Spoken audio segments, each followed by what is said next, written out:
Okay, so they need to be in the know about rocky areas so the ships don't get holes in. They need to know about how the winds will move things, whether the waters are deep or shallow. And tides. Now, tides, this is the regular movement of rising and falling water, and it happens twice each day in any particular area where the water is, especially next to the land. Now, if the tide is high, so we can say a high tide or a rising tide, or the tide is coming in, the water level is getting higher and so it will be deeper. If the tide is low, low tide or falling, or we can say the tide is going out, the opposite happens and the water gets more and more shallow. Here's an example. The tide is going out, so we can see more sand on the beach. The beach will look bigger, and when the tide comes in again, the beach will look smaller.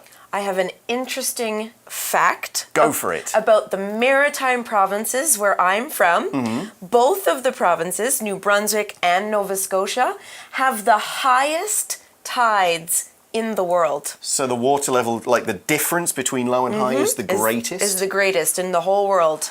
That's very interesting. Yeah, I always think of tides as just at the beach. At different times of the day, the water is either very high up or quite a long way down. It's actually, it's probably close to like a very, very large hill. Yeah, it's interesting. It's fun to kind of go out and walk and then suddenly, much in water. You need to get up there pretty quick at that point. Yeah, in the old days, the ships would often wait for the tide so that the water would be deep enough for them to get out of the harbour over the shallow areas. So they'd have to say, we can't miss the tide, otherwise they'll be stuck in the harbour and the water won't be deep enough for them to go out. Okay, so for maritime pilots, there's actually one more thing that's really important to be able to do this job well. Here it says, as pilots work closely with ship captains, it's important for them to have excellent communication skills. Now, this is really important, and we're going to find out why in a second. Let's take a quick break.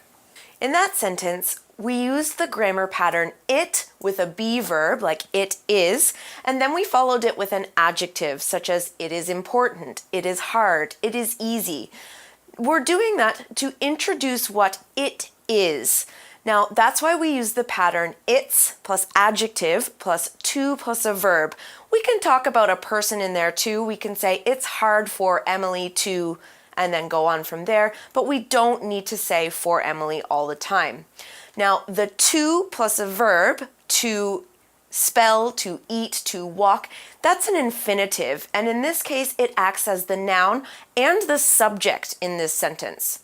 So if you're saying that having good communication skills is important for maritime pilots, you can also say it's important for maritime pilots to have good communication skills. Here's another example. It's hard to say goodbye to friends you won't see for a while. That means saying goodbye to friends is hard. Okay, so that introducing with the it, which I believe we sometimes call a dummy pronoun, we can also say make a sentence that means the same thing by using the gerund, which is the ing. So it is hard to say goodbye. Saying goodbye is hard. Exactly. Means the same thing. One uses an infinitive and the other uses a gerund, but with the infinitive you need that it dummy pronoun. Okay, so what these maritime pilots need is good communication skills. Now, communication is a noun. The way that people express themselves so that other people can understand them is one definition of communication.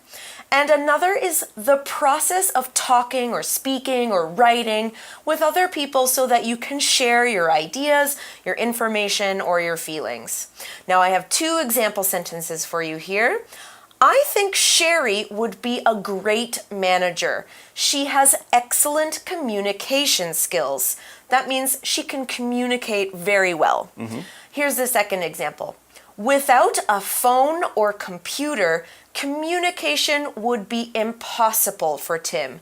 That means he has no way to talk or speak to other people.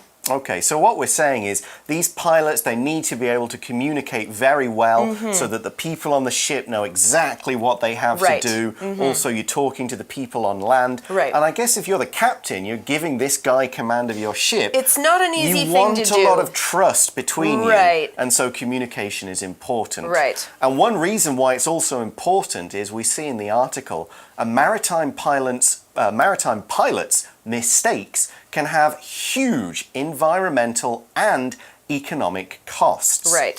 So we use the word economic or economic, both are okay, to relate to the economy. So spending and saving money, how people manage their money, and so on. So a mistake with a high economic cost means something that costs a lot of money to fix. That's right. So there was a ship crashes and there's oil that spills out, that's the environmental cost. Right. But economic cost, you've just lost a lot of money. It's going to take a lot of money to fix the ship, clean up the area. Exactly. Okay, here's another example for economic. The economic situation in the country is good, so there are a lot of jobs for people. Okay, well, that's not the only thing that makes this job hard. Here it says, boarding a ship in rough seas and other dangerous conditions brings risks too. Okay, so think about it if there's a typhoon and the waves are huge. Big nighttime rainstorm. Right, okay, so what happens here is the seas get very rough, and rough is an adjective, and we use it to describe the sea or weather. And we're saying that the weather is very bad, almost violent because of strong winds, lightning, storms, all these things. Now, rough seas are seas where the water has huge waves and is not still, and they're very dangerous for ships and especially maritime pilots who have to go out in small boats. Very small boats. Right. Here's an example sentence. The canoe tipped over in the rough water and we fell out of the boat. Okay. And as we see in the article, because of all this difficulty, therefore there are only a few people in the world qualified to be maritime pilots. That's right. So this word qualified, if you're qualified for something, then you have a qualification. You've taken a course, you've passed some kind of assessment or exam that proves you have all the skills and knowledge to be something or to do something. For example, you could be a qualified teacher, you could be a qualified first aid instructor and therefore take care of people. Anything where you need some kind of certificate or you gotta pass a test. Some kind of schooling to... Exactly, to make sure that you can do it. Right. Now, you have to be so qualified for this job that it is extremely hard to get this job. And that has to do with people in Taiwan as well. Here in the sentence, it says, in fact, Taiwan itself only has roughly 100 pilots. Okay, so really hard job, not many people can do it well. Right. And that's why the article finishes by saying, think about the amazing job maritime pilots do the next time you visit a port city. Right. Like Geelong, Kaohsiung, a lot of Taiwan is actually a port cities. Right. Okay, well that brings us to the end of our article, so it's now time for our For You Chat question. Okay.